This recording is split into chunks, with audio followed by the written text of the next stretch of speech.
ಧನಿಶ್ರೀ news.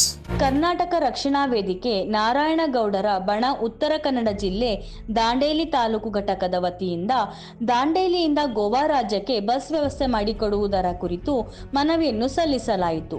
ಈ ಸಂದರ್ಭದಲ್ಲಿ ಕರವೇ ದಾಂಡೇಲಿ ತಾಲೂಕು ಅಧ್ಯಕ್ಷರಾದ ಅಶೋಕ ಮಾನೆ, ತಾಲೂಕು ಮಹಿಳಾ ಅಧ್ಯಕ್ಷರಾದ ಮುಜಿಬಾ ಚಬ್ಬಿ, ತಾಲೂಕು ಉಪಾಧ್ಯಕ್ಷರಾದ ರವಿ ಮಾಳಿ, ಮಹಿಳಾ ಜಿಲ್ಲಾಧ್ಯಕ್ಷರಾದ ನೀಲಾ ಮಾದರ, ತಾಲೂಕು ಮಹಿಳಾ ಪ್ರಧಾನ ಕಾರ್ಯದರ್ಶಿ ಜಹೇಜಾದಿ ಕುಲಶಾಪುರ, ಉಪಾಧ್ಯಕ್ಷರಾದ ಶ್ಯಾಮ್ ಬೆಂಗಳೂರು, ಘಟಕ ಉಪಾಧ್ಯಕ್ಷರಾದ ಅಜಯ್ ಪಾಟಕರ್, ಸದಸ್ಯರುಗಳಾದ ಉಮೇಶ್ ಬಡಿಗಾರ್, ಶಿವರಾಜ್ ಜೇರಕಲ್, ರಾಬರ್ಟ್, ವಹೀದ್ ಖಾನ್, ಪ್ರಮೋದ್ ರೇವಣ್ಕರ್, ಇದ್ರಿಸ್, ಕಮಲಾ ಪ್ರಾಚಿಸ್, ವೀಣಾ ಗಜಾಕೋಶ್, ವಿಜಯಲಕ್ಷ್ಮಿ ಅಕ್ಕಿ, ಪೊಲೀಸ್ ಸಿಬ್ಬಂದಿಗಳಾದ ಎಎಸ್ಐ ಬಸವರಾಜ್ ವಕ್ಕುಂದ, ನಾಗರಾಜ್ ನಾಯ್ಕ, ಮಾರುತಿ ದುರ್ಗಪ್ಪ ಹಾಗೂ ಇನ್ನು ಅನೇಕರು ಉಪಸ್ಥಿತರಿದ್ದರು.